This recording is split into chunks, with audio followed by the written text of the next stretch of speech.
yang akan disampaikan oleh kita.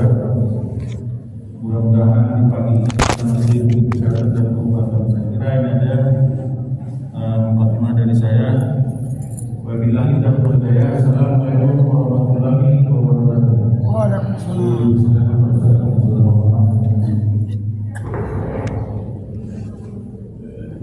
Ini Ustaz sudah agaknya.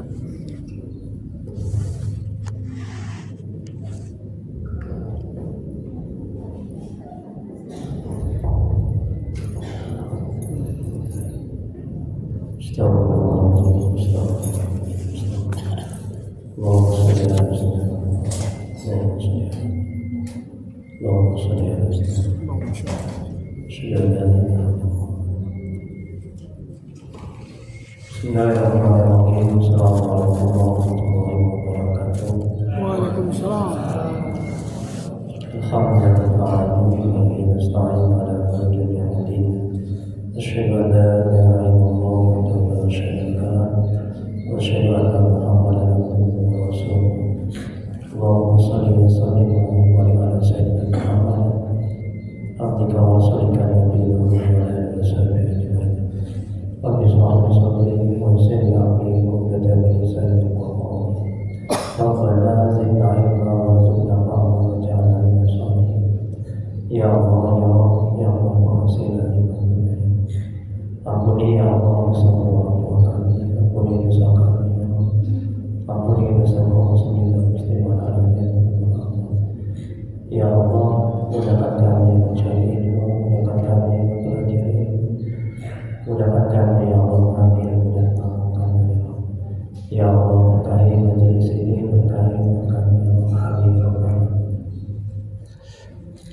Mari kita mulai kajian manajemen kolbu, manajemen hati. Kita mengalihkan masyaallah wa ta'ala. Semoga Allah merahmati dan meridai dalam bacaan kita. Ada perubahan yang diajarkan Nabi Muhammad SAW, sahabatnya, kemudian untuk para tabi'in, tabi'in, untuk guru-guru kita, orang tua kita, serta untuk syekh Imam Ta'ala Sakandari dan untuk kaum muslimin dan muslimat Al-Fatihah. A'udzu billahi minasy syaithanir rajim. Bismillahirrahmanirrahim. Alhamdulillahi rabbil alamin. Ar-rahmanir rahim. Maliki yaumiddin. Iyyaka na'budu wa iyyaka nasta'in. Ihdinas siratal mustaqim. Siratal ladzina an'amta 'alaihim ghairil maghdubi 'alaihim waladdallin. Amin. Hidayah anta maksudi wa ridhoka matlumi ya Allah. Kalau yang kami tuju, ridhomu yang kami cari. Amin ya rabbal alamin. Bapak Ibu jemaah rahmati Allah Subhanahu wa taala. Baik, udah dapat materinya kurang ya, masya Allah. Alhamdulillah. Saya nggak tahu kalau sebanyak ini yang datang ya. Biasanya cukup, nyari ini alhamdulillah ramai yang datang. Insya Allah nanti pertemuan berikutnya saya fotokopi lagi. Ini hikmah yang ke-32 ya. Jadi bagi yang belum dapat hari ini materinya nanti bisa diambil pertemuan berikutnya. Ini bagi yang belum mendapatkan pertemuan yang ke-31 nanti bisa diambil setelah pengajian ya. Baik, hari Kamis ke-32 Syekh Imam Ibnu Athaillah Sakandari, semoga Allah merahmati dan meridhoinya. Beliau mengatakan dalam kitab Al-Hikam kalam hikmahnya yang ke-32, tidak akan sulit suatu permintaan yang kau mohon dengan menyandarkannya kepada Allah, dan tidak akan menjadi gampang suatu permintaan yang kau minta dengan nafsu. Kita lihat penjelasannya.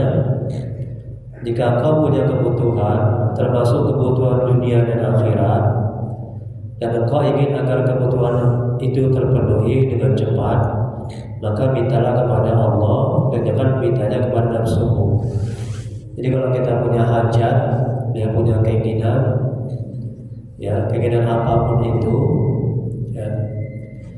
Jangan kita bersandar bergantung kepada nafsu kita, kepada tenaga kita, kepada akal pikiran kita, kepada amal-amal ibadah kita. Tapi bergantunglah bersandar kepada Allah, kepada rahmat-Nya. Ya, minta apapun, maka Allah akan kabulkan. Ya. Jadi jangan bergantung bersandar kepada nafsu, kepada kekuatan, kepada amal, tapi kepada Allah dan kepada rahmat-Nya, maka Allah akan kabulkan. Ya.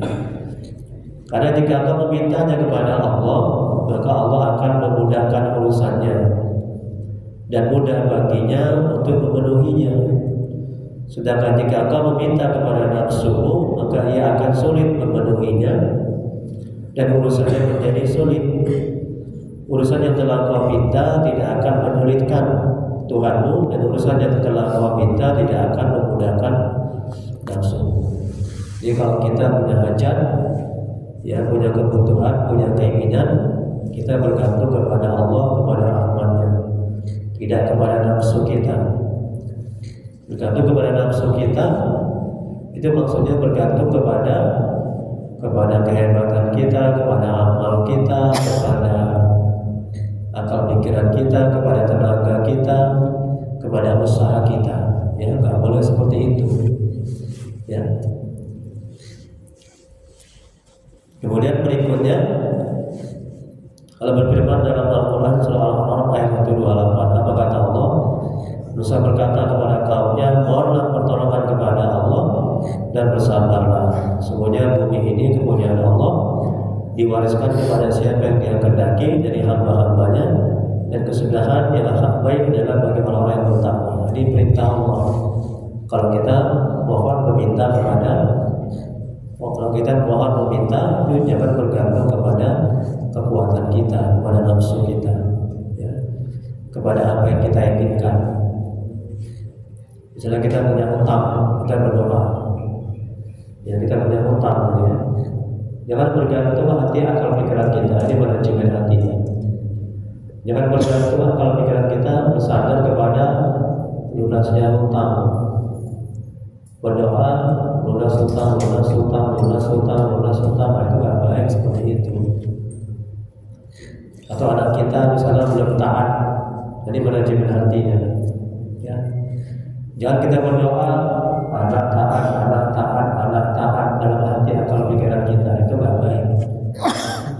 Itu berarti kita bergantung bersandar kepada keinginan kita, kepada tujuan kita berdoa semata-mata hanya duniawi, itu nggak baik. Jadi kalau doa kita belum terkabul, kita akan stres, sengsara, menderita. Tapi bergantunglah, bersandarlah kepada Allah, kepada rahmat-Nya ketika berdoa. Ya, maka ketika apa yang kita inginkan itu terwujud, kita nggak akan wujud, kita akan bisa bersyukur. Kita akan semakin dekat dan mengenal Allah. Dan ketika apa yang kita inginkan itu belum terwujud, ya, belum terkabul, kita akan sakit hati, kita akan kecewa. Karena kita bergantung bersandar kepada Allah, kepada rahmat-Nya. Ini penting, ya. Kemudian berikutnya, setiap orang yang meminta pertolongan kepada Allah dan bersabar dalam meminta kebutuhannya, maka kebutuhan itu akan menjadi akibat baik baginya, dan dia termasuk orang-orang yang bertakwa. Jadi kalau kita minta, ya, ada hajat, kita bergantung bersandar kepada Allah, mintanya kepada Allah. Apa kata Allah dalam Al-Quran surah At-Talaq ayat 3? Dan barang siapa yang bertawakal kepada Allah, niscaya Allah akan mencukupkan keperluannya.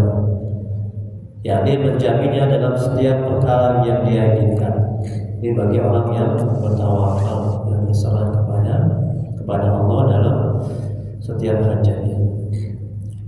Kemudian berikutnya Nabi Sallallahu Alaihi Wasallam berkata kepada seorang sahabat, yaitu Suhaib bin Waflah, semoga Allah merahmati dan meridhoinya, jangan meminta jabatan, karena jika kau memintanya, kau pasti membebaninya. Dan jika jabatan itu datang kepadamu tanpa masalah, maka kau akan ditolongnya. Kemudian ciri meminta kepada Allah adalah juhud dalam urusan itu dan sibuk oleh Allah sehingga lalai dari permintaan itu. Sehingga jika datang waktunya maka ia akan datang dengan izin Allah. Sedangkan ciri meminta kepada nafsu adalah bersikap tamak dan menyergapinya sehingga jika sulit mendapatkannya dia merenggut dan hatinya berubah. Ini ciri-ciri kalau kita meminta bersandar kepada Allah, bergantung kepada Allah, ya. Kalau kita meminta sesuatu yang bergantung bersandar kepada Allah dan memintanya kepada Allah, itu kita akan sibuk, ya, agar supaya apa yang kita minta itu terwujud, agar supaya apa yang kita mohon itu terkabul. Ini ciri-cirinya, ya. Ini ciri-ciri dia meminta kepada Allah dan bersandar kepada Allah, bergantung kepada Allah dan kepada rahmatnya. Tapi ciri-ciri orang meminta dengan nafsunya, dia sibuk, ya, sibuk dengan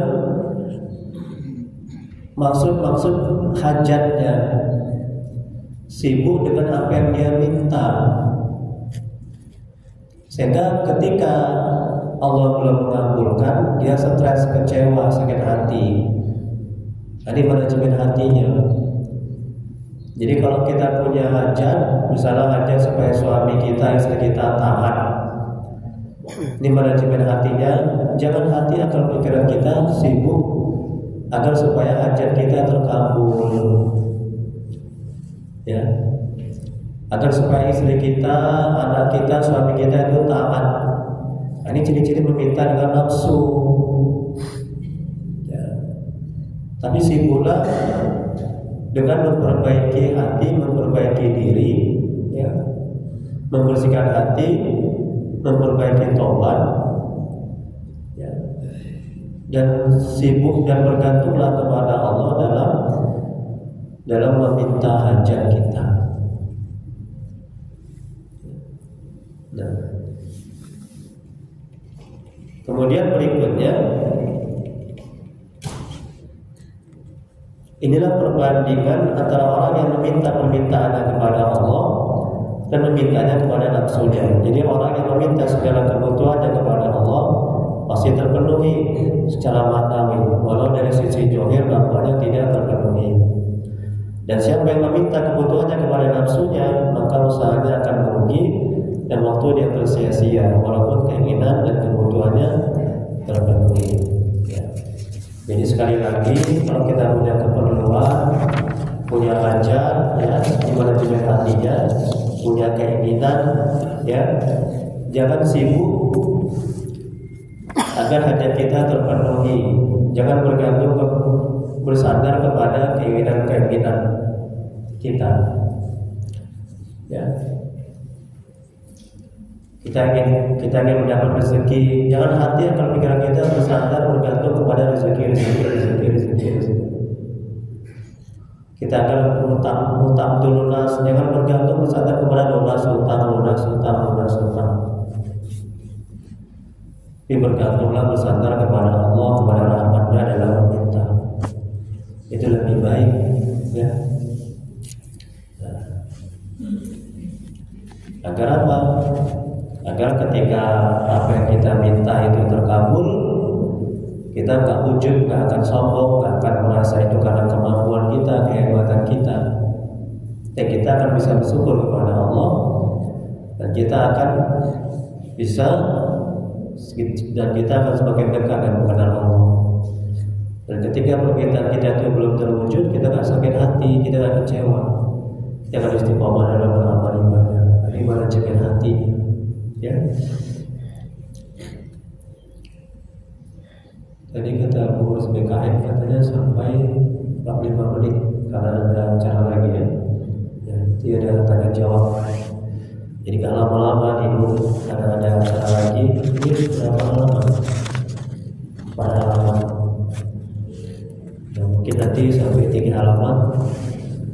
Nanti kalau ada yang kurang jelas bisa ditanyakan hari ini atau nanti pertemuan berikutnya, ya. Kira-kira 5 menit lagi lah. Ya, 10 ya. Ya. 10 lah, 10 menit lagi ya. Berikutnya 10 menit lagi insyaallah. Berikut ini batasan yang dapat digunakan untuk mengetahui orang-orang yang mendapat perhatian dan orang-orang yang terlantar, antara para wali dan orang-orang yang merugi. Batasan ini dijelaskan oleh Syekh Ibnu Abdul Hasan As-Sazili, semoga Allah merahmati dan meridhoinya, berkata, jika Allah memuliakan seorang hamba dalam gerak-gerik dan diamnya, maka dijadikannya ibadah lillah dan keinginan-keinginan nafsunya ditutupi. Nah ini kalau orang, ini kata Syekh Ibnu Abdul Hasan As-Sazili, semoga Allah merahmati dan meridhoinya, jika Allah ingin apa katanya, memuliakan, mencintai, merahmati, meridhoi seorang hamba, dia kata Al-Imam Abdul Hasan, ya, maka dijadikannya segala gerak-geriknya, kegiatannya itu, ya, itu apa katanya, menjadi ladang amal, menjadi ibadah semata-mata karena Allah Subhanahu wa taala. Jadi dia kerja ke kantor, dan dijadikannya kerjanya itu menjadi ladang amal, menjadi ibadah. Dia mengurus masjid, dia membersihkan jalan, dibuat Allah itu, kegiatannya itu menjadi ladang amal ibadah.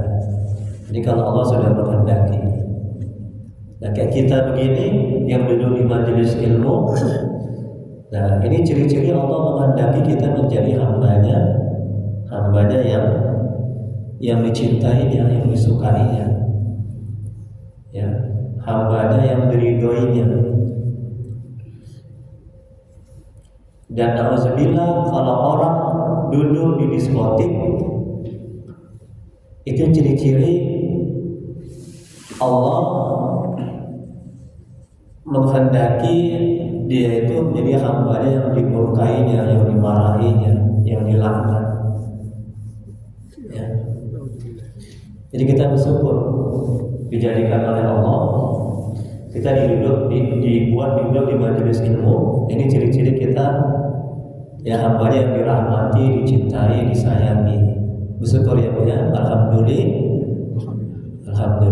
Nah, begitu kita kembalikan kepada Allah. Agar apa? Di manajemen hatinya, agar tidak timbul ujub, sombong.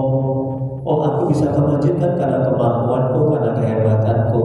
Kita gak akan gitu.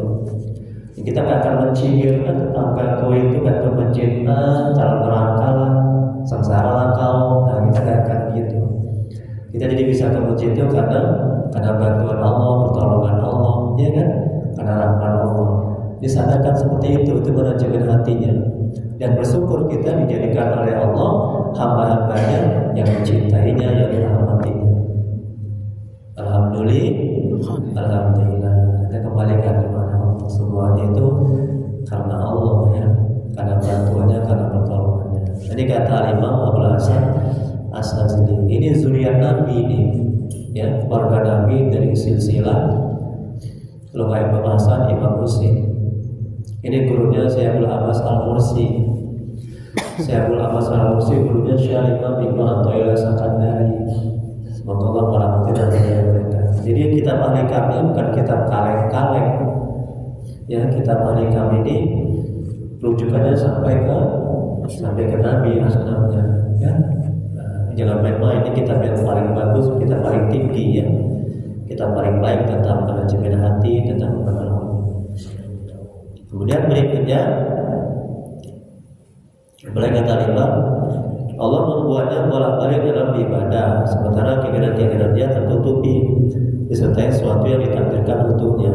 Dia tidak melirik pada asal-asal itu, seolah-olah berpisah jauh darinya. Sedangkan jika Allah menghinakan seorang hamba dalam gerak dan diamnya, maka ditampilkannya keinginan-keinginan nafsunya dan ditutupi dari ibadahnya.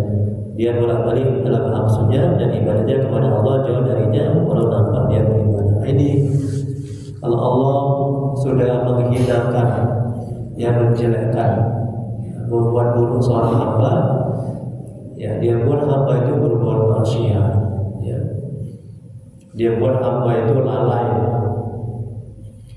dalam ketaatan kepada Allah, ya. Dia buat hamba itu tidak beribadah kepada Allah. Jadi ciri-ciri Allah sudah menghinakan seorang hamba, ya.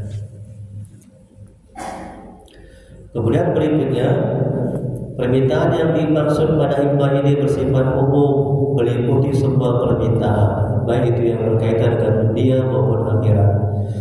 Apa yang kau minta dan inginkan tidak akan terhalang selama dalam mencarinya. Kau tetap perhatikan Tuhanmu, menghadirkannya dalam hatimu dan bersandar kepadanya agar memudahkan permintaan dan urusanmu. Namun permintaan itu sulit kau raih bila kau lalai dari Allah dan bersandar kepada orang-orang sekitarmu atau pada kekuatanmu sendiri. Jadi kalau kita punya hajat, punya keinginan, ya, dan kita lalai kepada Allah, kita tidak bersandar bergantung kepada Allah, maka kita sulit untuk mendapatkan permintaan itu. Kalaupun misalnya dikasih, ya, maka tidak akan ada keberkahan dalam apa yang kita dapatkan, ya. Makanya harus bersandar, bergantung dan minta kepada Allah, tidak kepada nafsu, kekuatanmu, kehebatanmu. Kemudian berikutnya, barang siapa yang menyerahkan segala kebutuhannya kepada Allah, berlindung dan bertawakal kepada Allah, maka Allah akan mencukupi kebutuhannya, mendekatkan yang jauh darinya, dan memudahkan segala yang sulit baginya. Barang siapa yang mengandalkan ilmu dan akalnya serta bersandar pada kekuatan dan kemampuannya, Allah akan mempersulitnya dan membuatnya gagal. Apa yang diinginkan dan dibutuhkannya itu tidak akan mudah didapatkan dan sulit diwujudkan. Jadi kalau kita ada kebutuhan, ada hajat, ya, kita mintanya kepada Allah, bergantung, bersandar, bertawakal, tidak kepada nafsu kita, pada kekuatan kita, kehebatan kita dalam meminta. Dan dia ada halaman 3, halaman 4, yang 2 halaman lagi. Nanti bisa dibaca di rumah, ya. Kalau misalnya ada yang kurang paham, ceritakan pertemuan yang akan datang, ya. Kemudian sampai halaman 2 ini mungkin ada pertanyaan bisa ditanyakan. Jadi Syekh Imam Ibnu Athaillah As-Sakandari dalam hikmah yang ke-32 mengatakan, tidak akan sulit suatu permintaan yang kau mohon dengan menyandarkannya kepada Allah. Jadi kalau kita ada hajat, ya, kembali ke halaman awal, halaman awal, ke halaman 1, kembali ke halaman 2-nya. Kata Syekh Imam Ibnu Athaillah As-Sakandari, sallallahu alaihi wasallam, beliau mengatakan, tidak akan sulit suatu permintaan yang kau mohon dengan menyandarkannya kepada Allah. Jadi kalau kita ada hajat, ada kebutuhan, di manajemen hati, ya. Kemudian kita sandarkan kepada Allah, memintanya kepada Allah, bersandar kepada rahmat-Nya, itu akan Allah kabulkan, akan Allah beri, ya.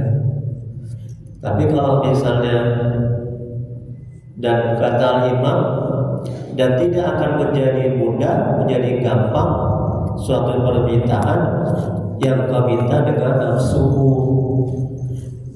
Ciri-ciri meminta dengan nafsu adalah dia lalai kepada Allah, tidak bergantung, bersandar kepada Allah,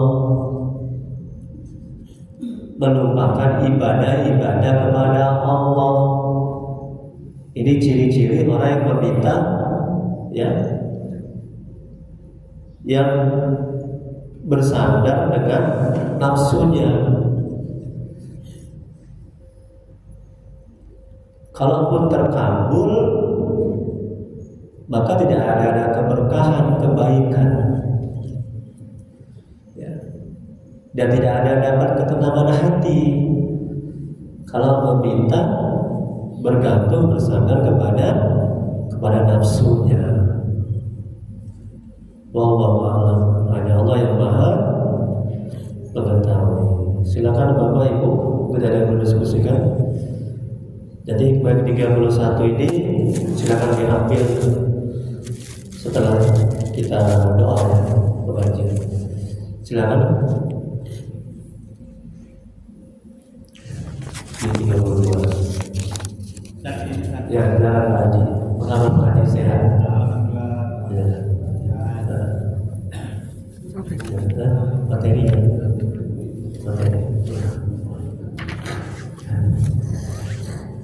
Bismillahirrahmanirrahim. Assalamualaikum warahmatullahi wabarakatuh.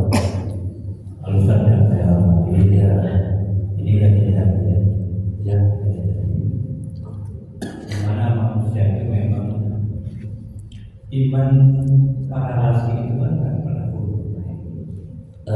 Kita yang naik Iman para rasul Nabi itu kan naik terus, iman kita yang naik turun ya, seperti sembako ya, harganya naik turun ya. Apapun keadaan kita, Ya. saya bilang kita harus selalu sangat Iya, ya, kemudian apapun kegiatan kita, Ya. aktivitas kita harus berjalan ibadah. jangan sebenarnya ibadah pintar ya, Makanya begini Ustaz, ya.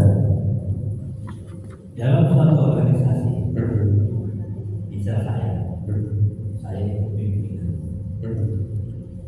Kemudian pimpinan itu melakukan tindakan yang berbahaya atau kesalahan. Ya, dalam suatu organisasi Kalau dalam istilah kekerasan itu ya, korupsi ya, kita ada sebagai anggota. ya, Tentunya kan bertolak hati.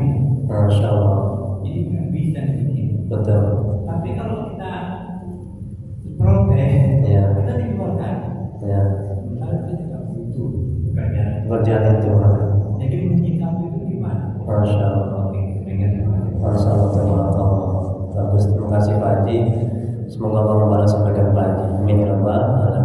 Ya, satu bertanya kan dapat pahala Pak Haji. Semuanya dapat ilmu kan? Ya, gara-gara bertanya. Makanya gue tanya, ya, biar dapat pahala. Jangan diam aja ya, Bu. Ya.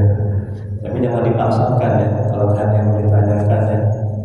Ustaz, dalam suatu perusahaan atau organisasi tadi, pimpinannya itu korupsi. Nah, kemudian saya sebagai bawahannya ini, kalau saya diam aja, itu bertolak belakang dengan hati saya. Jangan Pak Haji kan? Jangan Pak Haji bertolak belakang ya. Nah, itu nggak tenang hati saya ya. Itu ciri-ciri orang yang beriman itu. Ciri-ciri orang yang beriman itu ketika ada kemungkaran, ya, hatinya itu segera hati untuk mencegah kemungkaran. Itu ciri-cirinya. Dan ciri-ciri orang yang tidak beriman, ketika ada kemungkaran, tenang-tenang saja, Pak. Diam-diam aja. Ya. Nah itu. Jadi Ustaz, nanti kalau saya cegah, saya dipecat. Sedangkan saya makannya dari situ. Nah, ya. Dan jadi Rasulullah SAW bersabda, kata Nabi, bila kau melihat kemungkaran, kata Nabi, cegahlah dengan 3 hal. Yang pertama dengan kekuatan. Kalau kita nggak mampu, dengan lisan. Pak, maaf Pak, itu kan korupsi, itu haram hukumnya, tidak boleh. Nah, kalau kita nggak mampu, kita nasihati seperti itu, kita nanti bakalan dipecat, ya. Maka dengan hati kita ingkari perbuatan itu, bahwa perbuatan itu dilarang oleh Allah. Jelas dalam ayat iman. Atau seperti kata Nabi, dan kita doakan, ya Allah, beri hidayah sama pimpinanku, ya Allah. Semoga dia diberi hidayah, tidak korupsi lagi, ya Allah. Nah, begitu. Ya. Bagus. tidak. Ya. Jangan pula kita ikut membantu, Pak. Nanti saya minta bagiannya ya Pak ya. Itu ciri-ciri orang yang beriman. Itu ciri-ciri hatinya itu kotor. Jadi manajemen hatinya. Ya. Baik, bagus. Terima kasih Pak. Ada lagi yang lain? Ya, Ibu. Ada bisa mic-nya? Terima kasih Pak Haji. Pak Haji dapat pahala juga ya. Pengurus BKM. Semoga Allah membalas kebaikan pengurus BKM. Hari ini ada bagi sembako ya. Masya Allah, tabarakallah. Ini tanda bukti pengurus BKM ini ya yang peduli sama umat, sama lingkungan. Silakan Bu. Ya. Bismillahirrahmanirrahim. Kan berkaitan dengan doa ya. Doa. Sementara kita kan selalu segala sesuatu itu diawali dengan niat. Iya, betul. Jadi pertanyaannya, ketika ini kan antara doa yang tadi Ustaz bilang ada ciri-ciri doa itu karena nafsu. Iya, betul. Allah Ta'ala ya. Itu kata Syekh Imam Ibnu Athaillah dalam kitab Al-Kamal. Bagaimana menurut Ustaz ketika kita tiba-tiba kita berdoa terucap kata-kata itu seketika, apakah itu termasuk dari ciri-ciri karena nafsu atau karena Allah Ta'ala? Karena terkadang kita kan ada sesuatu yang terjadi pada diri kita ya, apakah itu baik atau sesuatu yang buruk. Dan seketika itu juga kita mengucapkan kata-kata. Sementara kata-kata itu adalah bagian doa. Ya, apakah itu termasuk dari ciri-ciri doa yang berlandaskan nafsu, ataukah karena memang Allah Ta'ala yang menggerakkan kita untuk mengatakan itu saja? Iya. Contohnya gimana tuh? Contohnya yang terucap itu gimana contohnya? Misalnya kita ini mungkin yang selalu terjadi pada diri kita. Saya rasa semua orang juga bisa merasakannya itu. Kita diperlakukan misalnya buruk. Dizalimi, disakiti. Kita kan ini dengan spontan kita mengucapkan juga kata-kata itu. Terkadang kita awali dengan ya Allah, kok segitunya dia memberikan atau melakukan itu. Ya Allah, aku serahkan padamu, balaslah. Terkadang itu yang baiknya ya kan. Tapi kan ada juga terkadang terucap kata-kata yang mungkin tidak menyebutkan asma Allah gitu atau Allah gitu. Nah, itu gimana itu? Ya, insyaallah tabarakallah. Terima kasih Bu ya. Semoga Allah membalas kebaikan Ibu. Amin ya rabbal alamin. Alhamdulillah. Bagus pertanyaannya. Ustaz, bagaimana ya, ketika kita dizalimi, disakiti, kita juga membalas sesuai dengan yang menzalimi kita, terucap, gitu ya. Nah, makanya dalam agama itu, ya, jangan keburukan dibalas dengan keburukan. Nanti ada dua keburukan dia kepada kita dan keburukan kita kepada dia. Dia dapat dosa, kita juga dapat dosa. Itu yang pertama.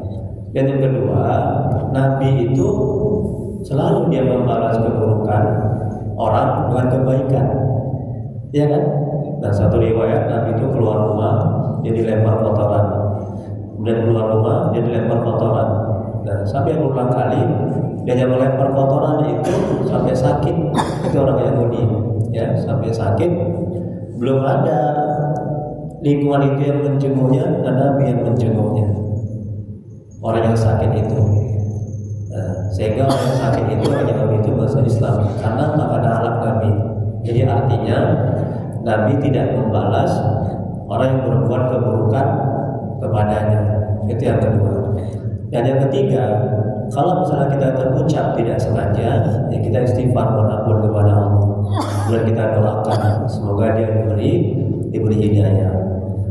Karena kalau kita membalas keburukan orang kepada kita, ya, kita nggak akan pernah tenang hati kita, dan kita ujungnya dendam. Ini manajemen hatinya, dan rusak amal ibadah kita, rusak kerja kita, rusak kehidupan kita. Kalau kita membalas orang yang berbuat buruk kepada kita, jauh menenangkan hati, melampaukan hati, ya, kita memaafkan dan jauh lebih selamat, walaupun kadang agak terasa berat. Makanya memaafkan itu pahalanya lebih besar ketimbang minta maaf. Kenapa? Karena orang yang memaafkan itu posisinya sedang terzolimi, tersakiti, betul? Ya kan? Jadi walaupun agak berat, aduh, berat kali aku memaafkan dia. Itu menurutnya kayak ini, ya, kayak pisau yang tajam, ya, sakit kali kata-katanya ke hatiku, berat aku. Dan walaupun berat, udah maafkan, lupakan, doakan. Itu jauh lebih menenangkan hati, ya, menenteramkan hati, ya. Dan setan menjauh, nafsu itu jinak terkekang. Kalau kita memaafkan, itu manajemen hatinya, ya. Tapi kalau kita nggak memaafkan, doa kita nggak akan terangkat. Orang yang dendam, sekali lagi, orang yang dendam tidak memaafkan, itu doa kita tidak terangkat, ibadah kita rusak, hati kita nggak tenang. Udah, ya. Setan dan nafsu semakin leluasa menggiring kita kepada kehancuran. Ini kalau kita dendam, iri, dengki, takabur, sombong, dendam, itu penyakit hati. Paham? Apalagi ini kan mau lebaran kan? Nah, mau lebaran, maafkan, lupakan, doakan. Gak mau memaafkan kau, 7 turunan gak mau memaafkan kau. Coba yang ada itu hebat ya, 7 turunan loh. Gimana sakit hatinya itu, ya? Jangan, ya, jangan. Ingat, jangan hati kita kotor karena keburukan orang lain. Ya bu, jangan hati kita kotor karena keburukan orang lain. Ya, rugi, ya, rugi. Jauh lebih selamat, jauh lebih menenangkan hati, jauh lebih menenteramkan akal pikiran, memaafkan. Paham? Bisa bu? Allah SWT. Ada apa yang mengetahui jawabannya? Ada lagi?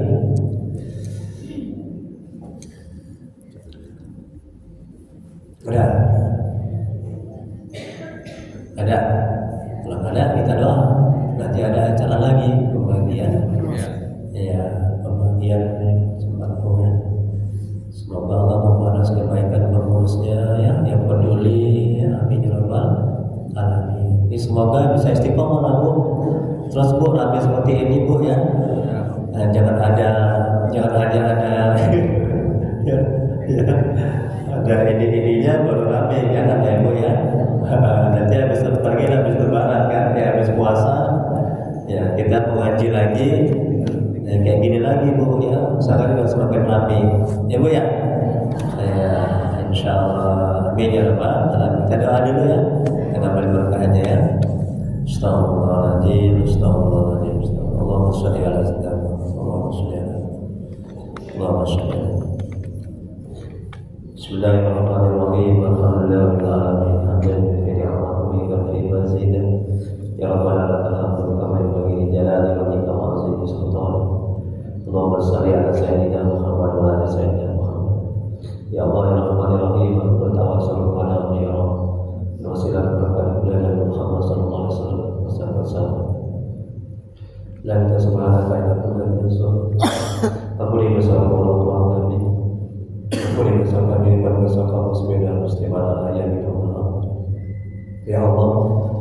jadikan keluarga kami keluarga yang sakit dan mohon rahmat, jadikan anak kami rasul solehah, jauhkan dari musibah dan bala bencana. Ya Allah, mohon ya Allah, tolong ya Allah, tuntun hati kami yang bisa istiqamah dalam taat padamu ya Allah. Ya Allah, Rabbana la tuzigh qulubana ba'da idh hadaytana wa hab lana min ladunka rahmatan innaka antal wahhab. Rabbana atina fid dunya hasanah wa fil akhirati hasanah wa qina adzabannar. Wa sallallahu ala sayyidina Muhammad wa ala alihi wasallam. Subhana rabbika rabbil izzati amma yasifun wa salamun ala mursalin walhamdulillah. Allahumma shalli ala sayyidina Muhammad. Taqabbalallahu minkum. Assalamualaikum warahmatullahi wabarakatuh. Disilakan diambil di bayang ke-31 yang lalunya, bagi yang belum mendapatkan. Nanti hari ini bagi yang belum mendapatkan, insya Allah pertemuan berikutnya saya bawa hikmah yang ke-32 ya, saya harapkan nanti di pertemuan berikutnya bisa datang, bisa hadir.